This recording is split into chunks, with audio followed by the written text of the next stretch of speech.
క్రీస్తునందున్న ప్రియులకు ప్రేమతో వందనాలు తెలియజేయుచున్నాను. డిసెంబర్ నెల 8వ తేదీ 2024. ఈ రోజు దేవుడు మనకు చేస్తున్న వాగ్దానం ఏమిటనగా యెషయా గ్రంథము 55వ అధ్యాయము 3వ వచనం.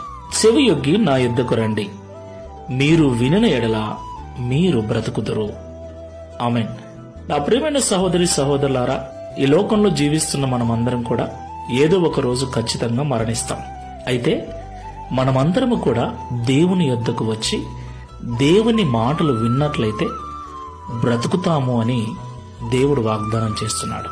ప్రియులారా, దేవుడు చేస్తున్న వాగ్దానము ఈ లోకానికి సంబంధించింది కాదు, నిత్యత్వానికి సంబంధించింది. దేవుని మాటలు ఎవరైతే వింటారో వారు నిత్యము పరలోక రాజ్యములో దేవునితో కూడా బ్రతుకుతారు అని అర్థం. దేవునికి మహిమ కలుగును గాక.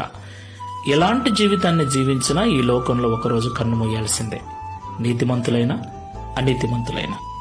అయితే నీతిమంతులుగా జీవించిన వారు నిత్యత్వంలో కూడా శాశ్వత కాలం జీవిస్తారని ప్రభు మాట్లాడుతున్నాడు.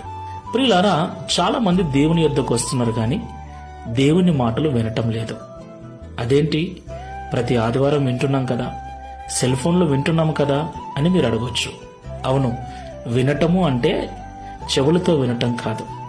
వినటము అనే మాటకు నిజమైన అర్థం, విన్నాము అన్న మాటకు నిజమైన అర్థం ఏంటంటే దాని ప్రకారంగా జీవించటము అని అర్థం.